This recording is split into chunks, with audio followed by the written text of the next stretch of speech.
I went home and I painted that bra. I remember I strapped the bra, I hooked it around a bucket because I didn't know, because to keep it stretched. And I painted that bra. Smart. And I wore that bra. And it was hard and it was crusty and it was uncomfortable, but I didn't care because I was so happy that I had the look that I wanted. And then I was like, man, no one should have to go through this. This is crazy.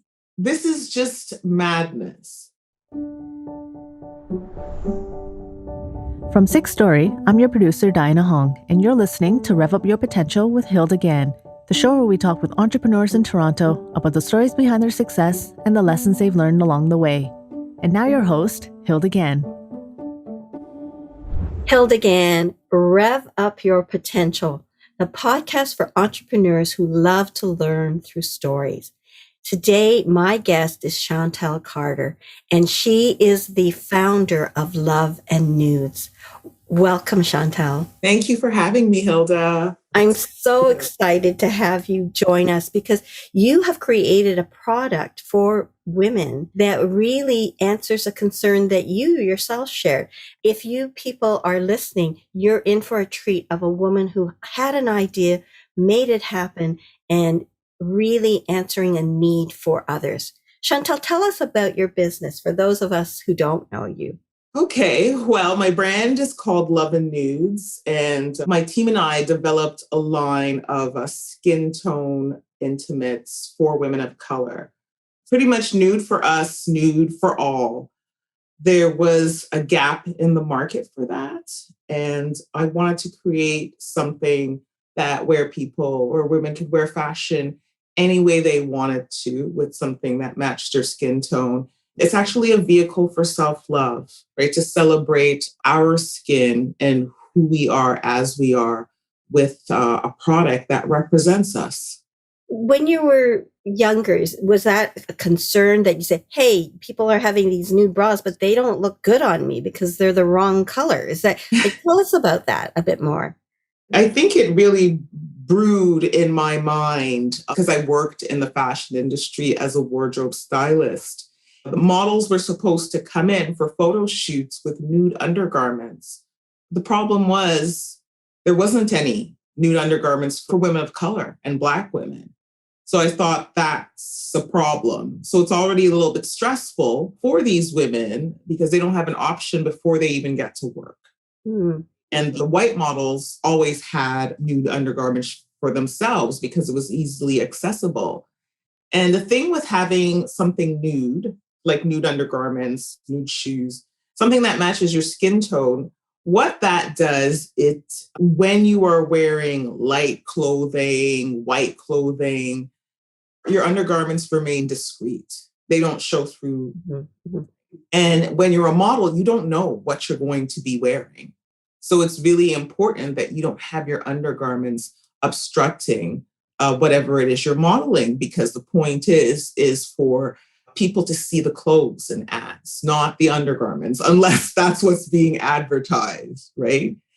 So the thing is, with women of color, they either had to be naked, they had to wear Black, they had to try to figure out how to navigate this.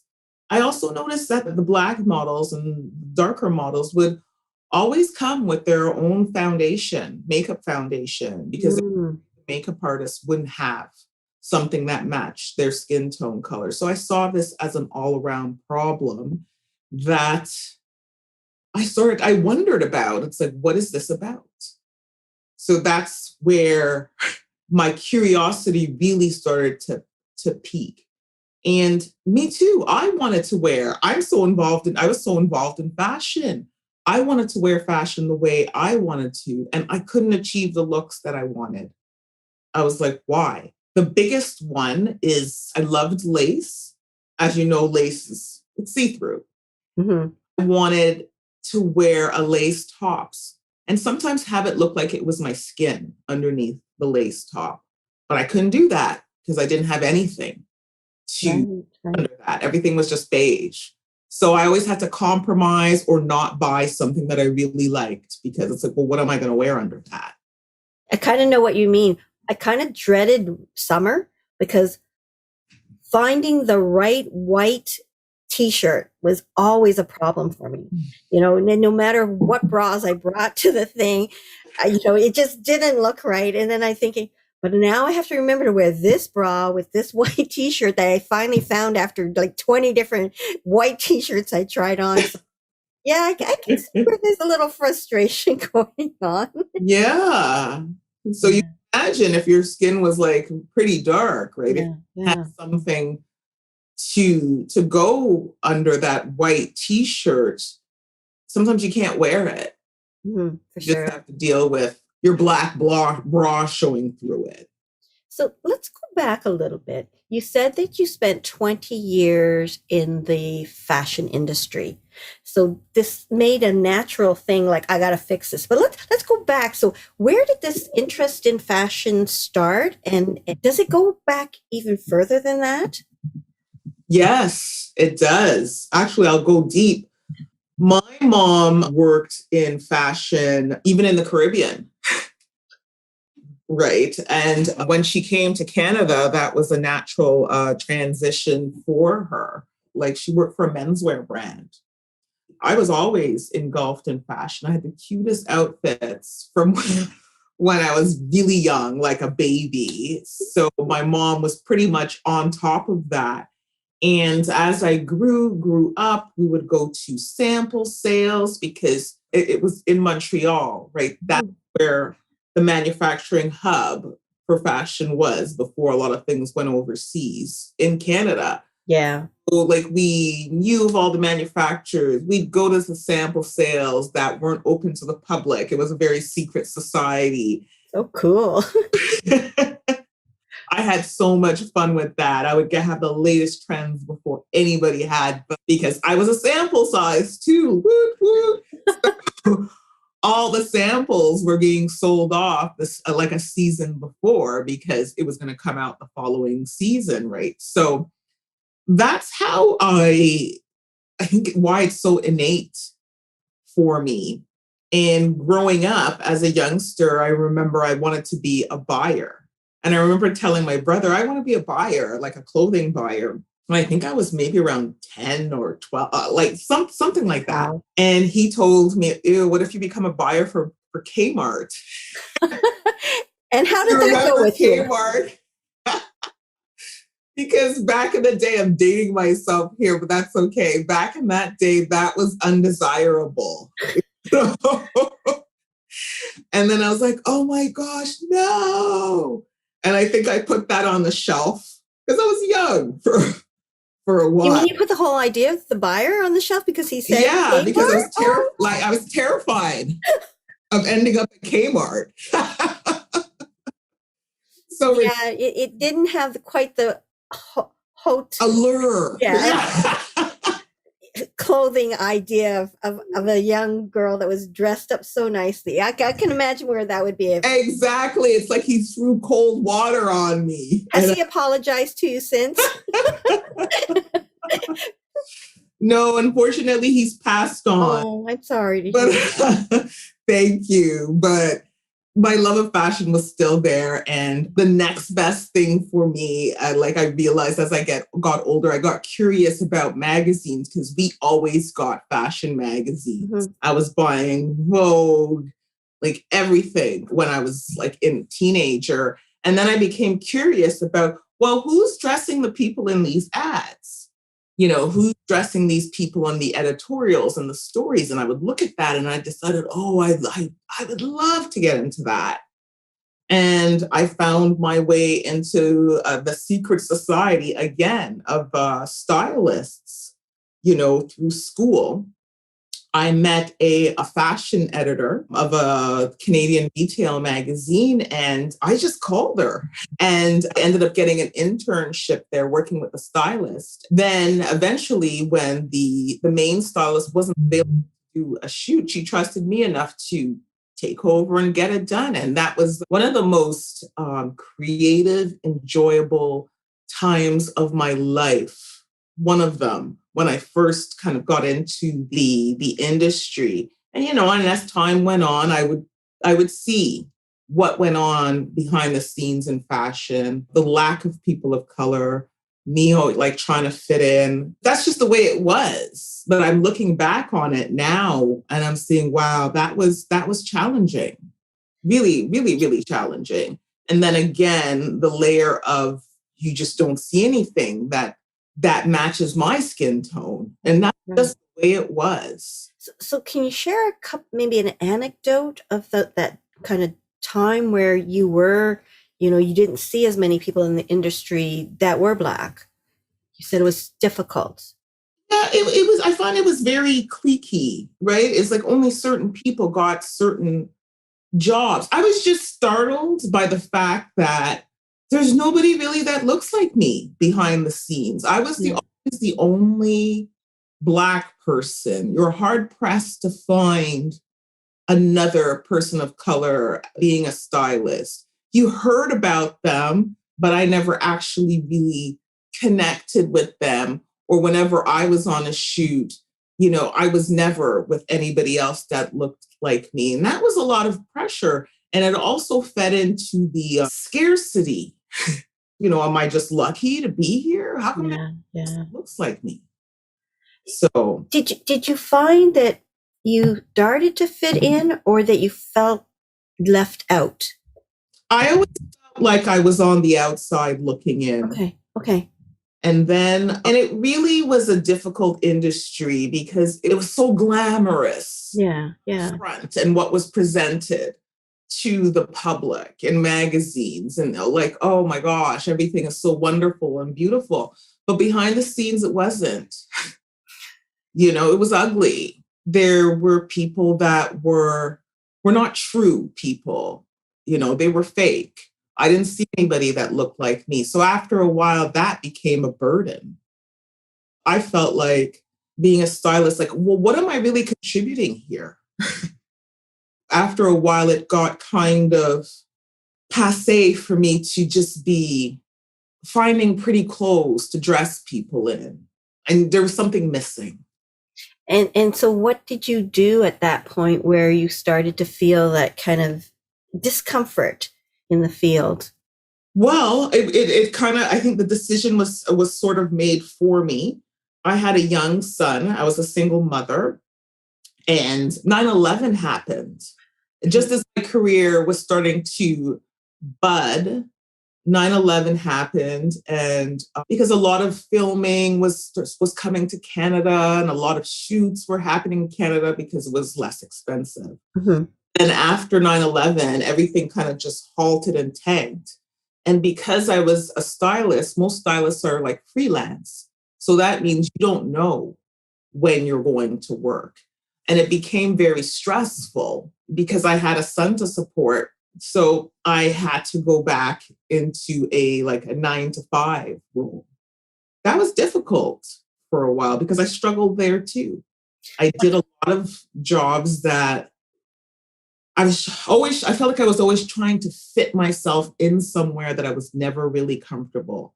Like I was round and I was trying to ram myself into a square peg because this is what everybody does and this is what people expect. And look, I tried the stylist thing. Look what happened. And I wasn't that happy after a while in it. I wanted to be doing something more meaningful, but I still loved fashion. So it was a difficult period. Because I know earlier when you talk about fashion, I felt the excitement. I felt the excitement with you and your mother and getting into that, as you call, secret world. And then when you talked about the 20 years, and now I feel this kind of awkwardness in this passage of your career and your journey. So what allowed you to turn that around? You still speak fondly of aspects of it, but yes, that sense of not feeling fully included really did play a part in making it feel not so comforting, right? That, not seeing people that look like me was definitely a little bit like of a stressor. Mm-hmm. And the type of people that I met in the industry, that was another stressful. You don't know who was real, who was fake, but, I felt it. Mm-hmm. It also became less meaningful. I got tired of dragging around clothes and looking for things that weren't there for people. There's meaning in it, but I just felt like I needed like more. So what was that more? I know obviously when your son was growing up and you needed to have a steady income, and sounds like you had some jobs, but they were not meaningful in that sense of more. What became the more? How did you find that more? I found that more, I believe, because I was dissatisfied in the different jobs that I was doing. I didn't feel like they weren't for me. I was just going through the motion, just waiting for the weekend to collect a paycheck and living for the weekend. And I saw other people around me. It was the same. We were just living for the 2 days we had off. I just got tired of that. I can't live my life like this. I thought that, okay, if I change this situation, it's going to get better. So, I'd find another job, and then I'm still dissatisfied in that. And then, depression came over me because I felt like something was wrong with me because I wasn't satisfied anywhere. I didn't know what I was going to do. I couldn't find anything that made me go, whoa, got me lit up. And it's like, yeah, I want to apply for that. I could count how many times that happened in my life. And that was like maybe five times. And when I did find those jobs that I was excited about, well, the whole world was excited about it too. So the competition was really intense. And then I realized that, oh my gosh, I've been looking and for like years, 15 years, trying to find something that would get me lit up. And I knew I still loved fashion, but it's like, what could I do with fashion that would light me up, make me feel like I'm contributing or I'm doing something meaningful besides being a stylist? And then it just took me back to a time where there was no nude for me, no nude for the models. I still wanted to wear fashion a certain way. And I asked, why? Why is this like this? Why is there no range of brown bras? There's every other color. There's prints, there's this, there's that. Why isn't there any color for us? I thought it was a Canadian problem. I'm going to find it in New York for sure. Went to New York. My mom would go often enough to every time, nothing. It was like, if it's not in New York, it's not anywhere. And then that's when I started to do the research and say, okay, let me look and see how I can make this happen, if I could make this happen. And so it began. See, now you're smiling. Oh, good. Yeah. You had me in suspense there. I feel bad for you for those years where you went to work, but they weren't the right thing, and, got yourself into a state where you felt depression, and saying a lot of people around you. And that's true. I mean, when you look at the statistics, there are so many people that are disengaged, that they go to work and they can hardly, they can't connect. And I always said, love what you do, love where you work.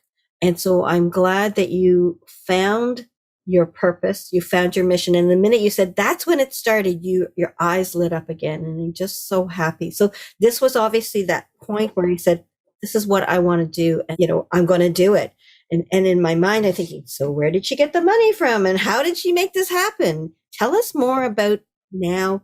You've made that decision. You've been thinking about it for years. Tell us what made you finally pull that trigger and feel you could make a go of it. Well, again, the trigger was pulled for me. I was working in a job that I was dissatisfied with. I loved the people I worked with there. So thank God for that, because it really helped. I met amazing people, but I felt like, is this it? This can't be it. At that point, I was toiling around with Love Nudes before it was born in my mind. And so what year is this now that we're getting closer to your business? Is it? This was maybe 2012, 2013. And at that point, I still wanted to wear lace and I wanted to wear nude undergarments. So one day I went out and I bought myself a white bra and a white panty. and I found a fabric paint that matched my skin tone. I found something finally close to my skin tone that could match it. And I bought that and I went home and I painted that bra. I remember I strapped the bra, I hooked it around a bucket because I didn't know, because to keep it stretched. And I painted that bra. Smart. And waited for that mother to dry. And I wore that bra and it was hard and it was crusty and it was uncomfortable, but I didn't care because I was so happy that I had the look that I wanted. And then I was like, man, no one should have to go through this. This is crazy. This is just madness. And so after I did that, it's like divine timing is like, it happens. You know, God works in mysterious ways. I got laid off from that job. And at that point, I was like, okay, that's it. That was my third time being laid off. And I remember thinking to myself when I got laid off, I was like, I saw that, okay, it's time for me to do something else. I'm getting a message and now I'm listening. Mm-hmm, mm-hmm. So that is when the trigger was pulled for me to, okay, figure this out. I had bras painted different colors of brown. I just didn't know what the next steps were. I worked on a business plan before, and every time I would get stuck somewhere, I would stop and put it down and go watch TV. And then come back to it months later. And I was like, no, I don't want to do that anymore. But the thing is, I realized that I wasn't telling anybody about my idea. I was scared. I was scared to be ridiculed. I was scared to be that someone would steal my idea. There was like mix of emotions. Yeah. And I was also really big into self-development because I was depressed and I was looking for answers and about life and like, what am I here to do? And I remember I think I was listening to a podcast or reading something, I can't tell anymore. And the person said, if you have an idea, you have to tell somebody. But you have to tell, not anybody, somebody, the right somebody. The right somebody. Who's in a position where you want to be. So I listened to that advice. I talked to a friend about what I wanted to do. And she suggested that I speak to another local female entrepreneur who started an underwear line and who was having good success at it. And that's exactly what I did. I reached out to her. I looked up her profile. She said she liked helping other women entrepreneurs. I was like, okay, let's see if she puts her money where her mouth is. And I sent her a note and she actually responded. Yay. Yay for women help. Was she doing underwear for Black? No, she's doing underwear in any genre. Yes. Yeah, it wasn't a particular okay. She had started an underwear line. Okay. So I thought, yeah, it was recommended that I reach out. And I was scared because I was thinking that, oh, she's never going to respond. And she did. And she pointed me in a direction of an accelerator that she knew of that was helping people bring their fashion products to market. So it was like, God is good every day. Mm-hmm. Mm-hmm. Got laid off. This woman returned my call and she told me about an accelerator that was starting like 2 weeks later. What timing? Somebody's speaking out to you, right? Yes. Okay. Yeah, I believe in these kind of signs. They're meant to be. Just let them come. Exactly. I also, when you said I didn't want to talk to anybody because you thought ridicule is one thing, the other one was you were afraid somebody would take your secret. And that's what happened with me with regards to Rev Up. Like Rev Up is a program that I have that helps people really own their leadership space. And I thought, I don't want to share what this is, because if I do, somebody who's got the time and the resources is going to take my idea away.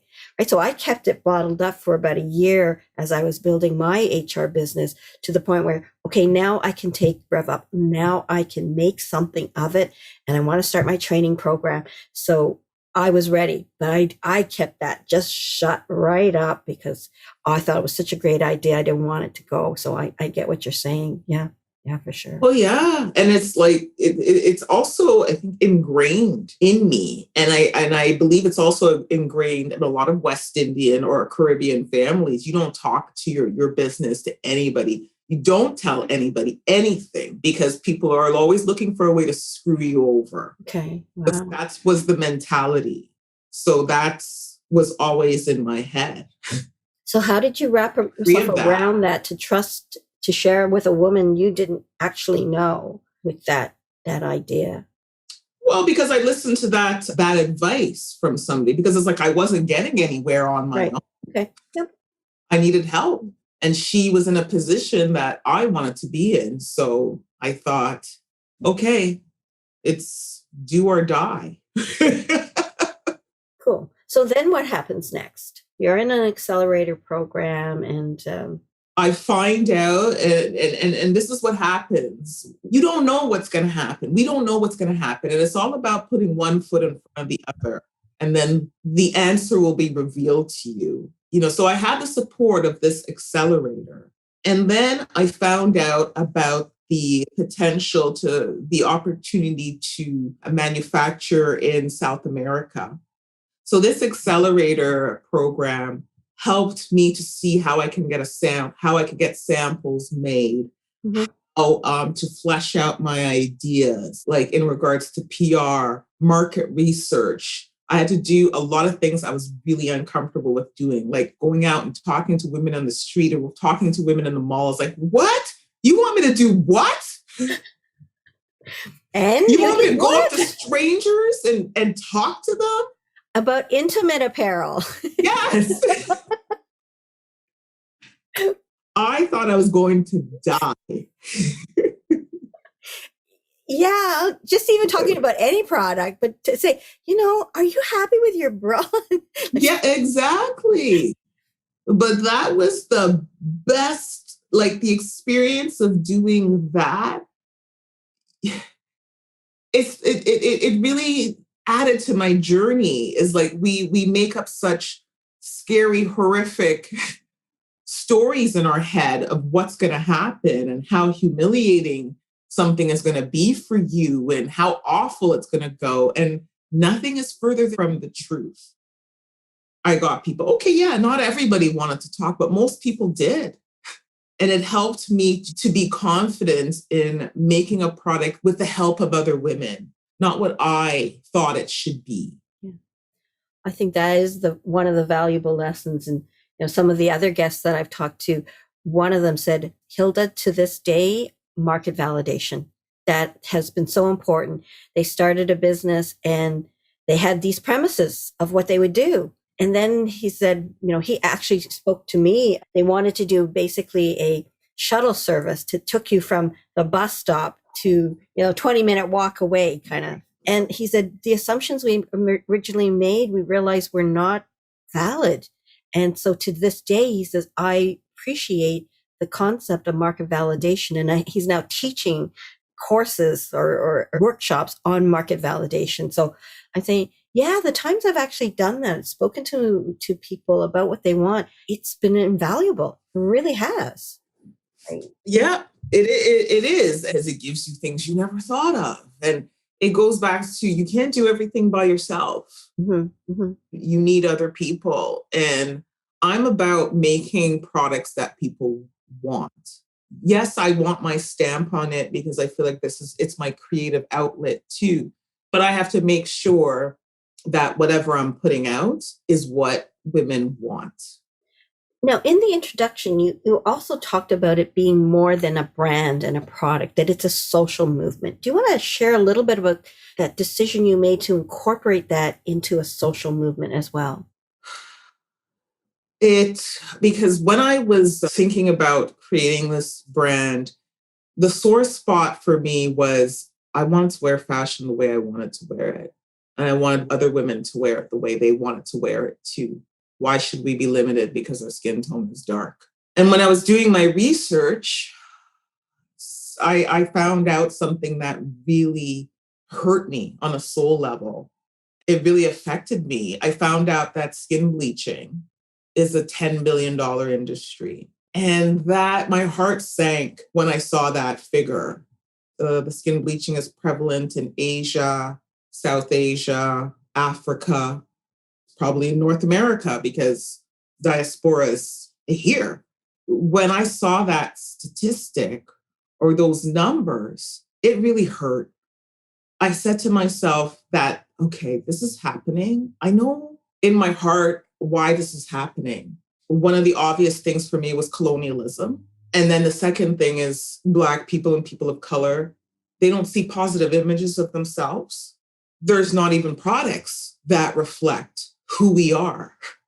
You don't see yourself reflected in products in the market, in advertising, in film and television. If you're not represented in a positive light, you internalize that, even if it's not in your consciousness. You internalize that in your subconscious. You're telling yourself you're not valid, you're not important, you're not relevant, and you're not good enough who you are and what you look like. And you need to lighten up to fit into the false standards of beauty that people who don't look like us put out there, that it's always white or white is always right, white is always beautiful, and nothing else. And I wanted to break down that narrative. It's not true.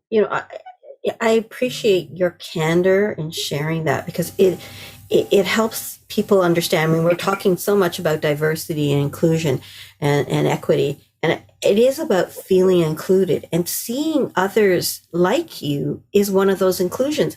I remember when Crazy Rich Asians came out, and it was the first time in whatever that there was an all Asian cast, or pretty much all Asian cast. And for a person growing up who very rarely saw Asians on film, and if they were kung fu fighters kind of stuff, it was a moment of pride to see that, to see all of that. And my boys actually said, hey, I'll go, and my husband. So our whole family of 5 watched this. And again, it was a source of pride, but it reminded me, as you're saying, is that we didn't get that much growing up. That was Never available for us, right?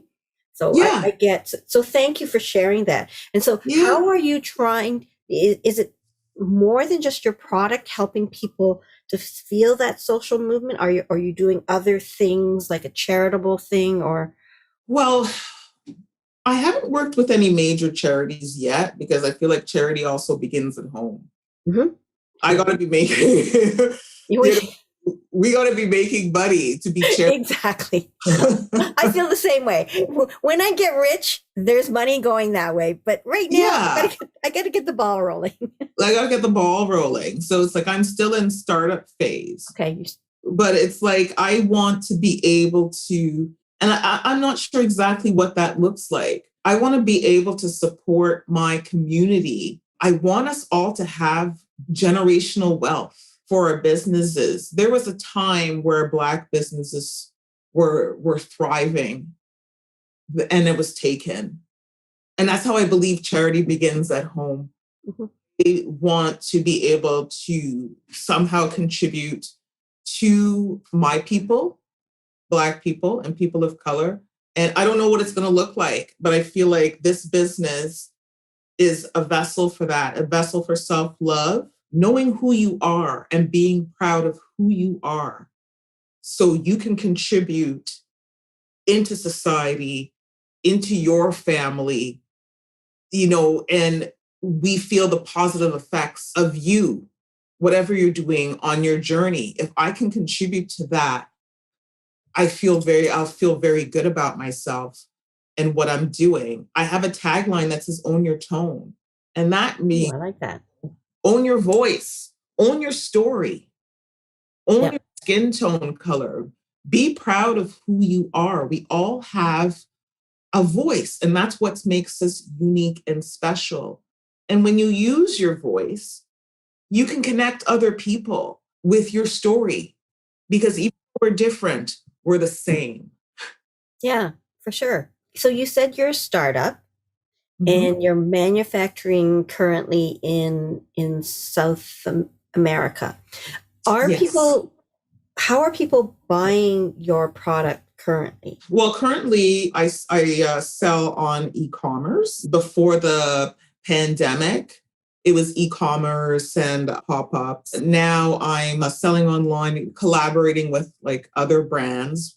I was so happy to be making something in South America because I was working with a women-owned business there. And my philosophy is women first. I want to work with women first. So Okay. that lined up perfectly. I fell into them.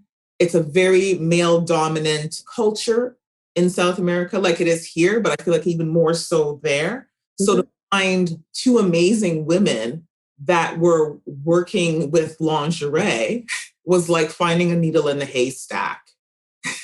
You seem to manage to find these things. So I can understand why you say, yes, it'll come. And when it comes, I'm gonna embrace it. I hear that. Yeah, I feel like it's divine timing. It's the universe, it's God steering me on the path that I'm supposed to be, because it's like, well, what are the chances? I met these two women, they're Latina women that spoke a different language, but we read some of the same books. That was like mind blowing to me. And their bra and panty makers, many of them were single mothers being paid a fair wage. Remember, Nice. I Right. said I was a single mother too. Right. Right. So I totally resonated with that and made me want to work with them. And that they had the same mindset, which was improving their community. So it's like I wanted to be a part of that, like lifting a community up, not just taking with my business. I love how as you're building your business, you're trying to have that social corporate responsibility, and things that you're saying right now about fair wages and women and how you want to support and uplift. These are all great things. And I'm sure people who are listening to you, particularly those who say, hey, I'm Black, what do these look like? Do you have some samples that you can just show us what the color tones are? Oh my gosh, I am like horrible. Because I'm sure they're dying to see them. So then say, Hilda, make sure come on, get her to show My us. samples, some of my samples that I can show are out right now. Oh, darn. I have like Okay, this is palette good. right here. Yeah, yeah. So this is the deepest skin tone, Mhm. and that's called our Espresso Empress. And this is another one, and this is called Knockout Nutmeg. Nice words. Yes, this Ooh. Butterscotch Beauty, and this one Honey love. is Honey Love. I chose these names because I wanted women to feel good about these delicious. Well, butterscotch is my favorite flavor. So you've already got me sold between honey love and butterscotch. Yeah, these So, delicious skin tone colors, right? And the bras are wire free. Hold on, let me show you a picture. you know what I love about building your business is that you get to do creative things like naming them. Yeah, they almost look like you can't even see them. Wow, that's an eye opener for me, because they don't have nudes for me really. Well, yeah, so that's the point. Nude means naked, and it could be I know those look skin naked. tone. Like that is real. Like, I guess I'm just used to what nude is for me, and it's not my skin tone either. So Yeah, yeah. So you can imagine as your skin gets darker, yeah, there's less options yeah, yeah. for a person. I even remember a friend telling me that for makeup foundation, because she has a deep skin tone color, every time she would find something that she liked, they would discontinue it. So imagine what that felt like too. Yeah, yeah. That's why I say this is more than just bras and panties. It's about, I want to be part of a movement that celebrates diversity, inclusiveness, and contribute to the change from the status quo. Let's get more people of color in movies, ads, television, government, in leadership roles. It can't only be one type of person.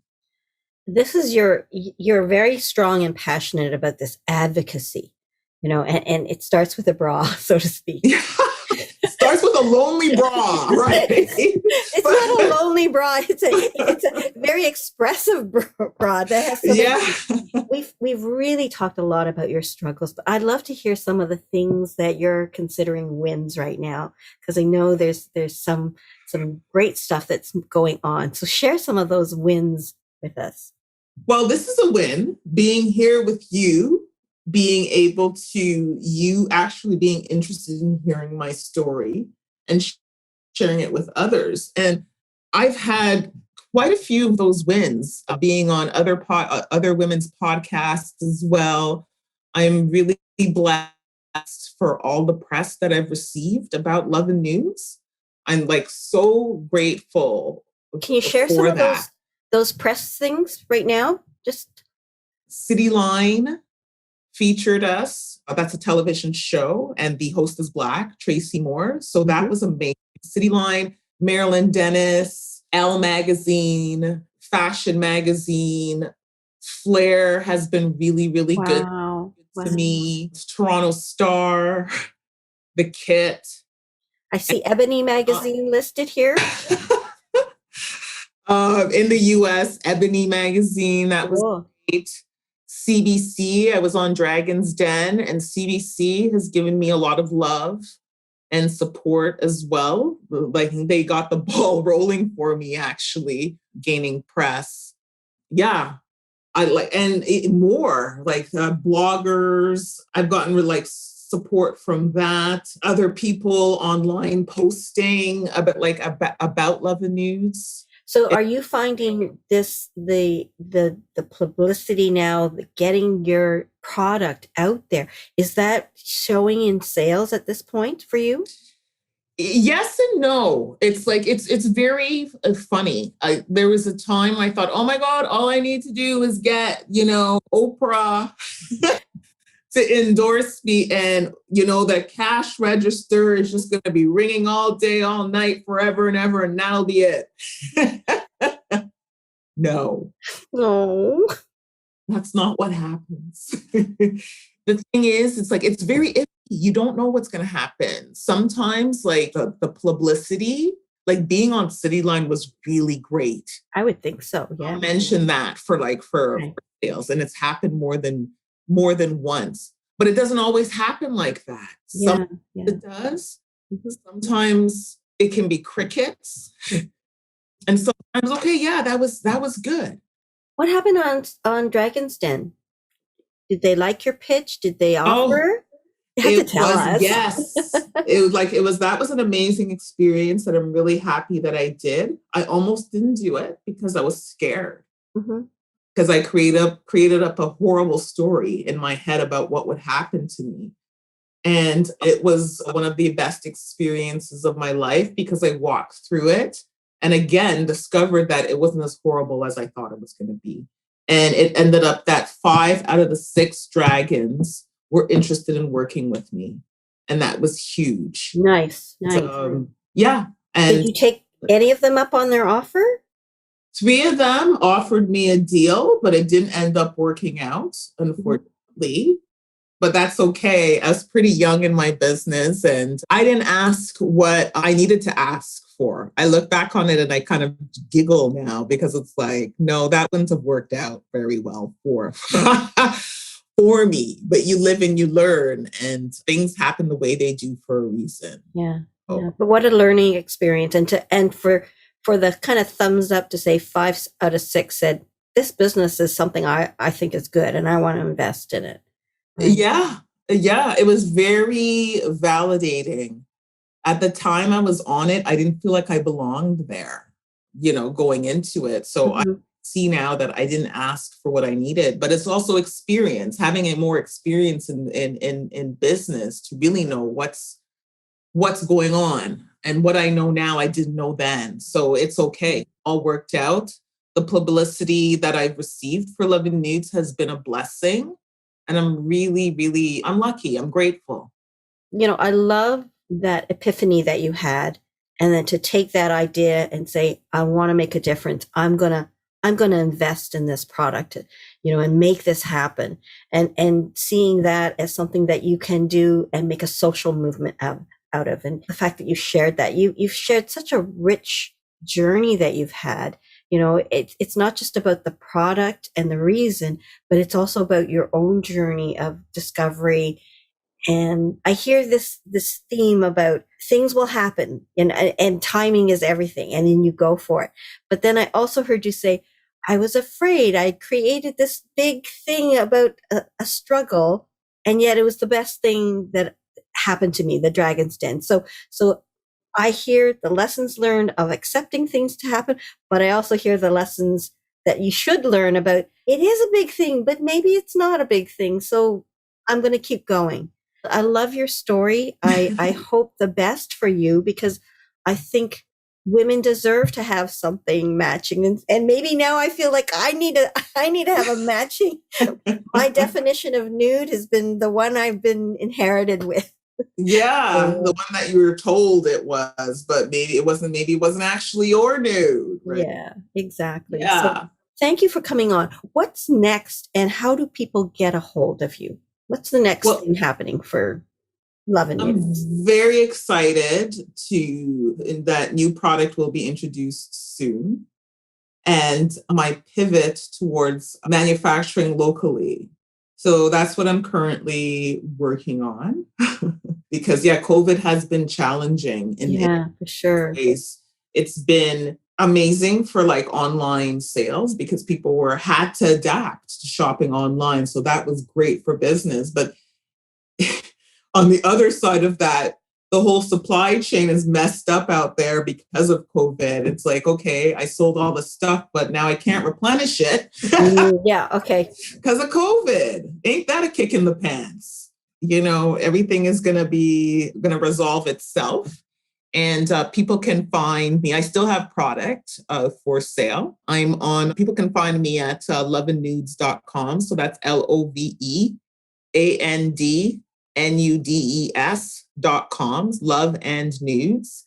And you can check out my products, support my products, buy my products, share my website with other people. I'm on Instagram, Twitter, Facebook. Instagram and Facebook, it's at Love and Nudes. And on Twitter, it's at Love and Nudes _. You'll find it on my website. Yeah, everybody can Google nowadays and find yeah. And join my mailing list if you're interested in being on my VIP list and finding out about what's going on before most people do, because my VIP are very important, pretty ladies,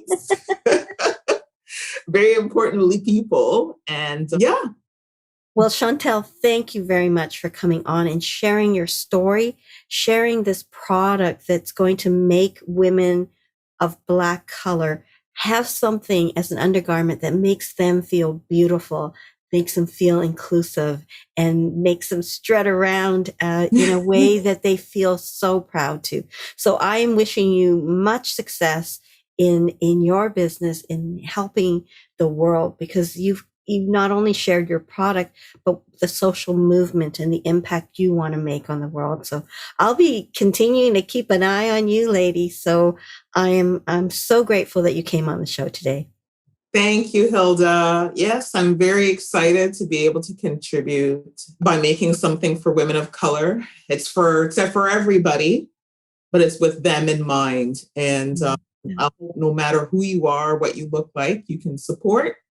And yes, thank you for having me on. I loved it. I'm grateful. Well, thank you.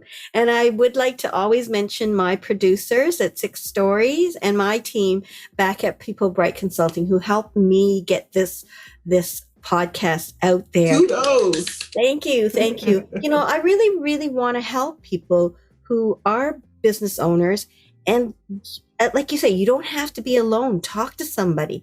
And so this podcast is about telling stories of others because it will resonate with you. Something will resonate and say, oh, thank you, lesson learned. Or, wow, I think we could try that at our company. So that's what we're trying to create here with my partners at Six Story, is something for people who love to learn through stories. And by bringing on people, they can learn about others' successes and struggles and help. So thank you to my team. And then thank you to you as listeners for taking the time to listen to these podcasts. If you love Chantal's story, give her the thumbs up on that and subscribe. We've got some really, really interesting and brave and courageous entrepreneurs. So thank you, everybody. And thank you again, Chantal, for coming today. Thank you for having me, Hilda. Stay safe, everybody. Thanks so much for joining us in this episode. If you're new to Rev Up Your Potential, please visit our website at www.revupyourpotential.ca. There you will find more podcast episodes, videos, and a growing collection of resources to help you rev up your potential. Thanks again for listening, and we'll see you next time.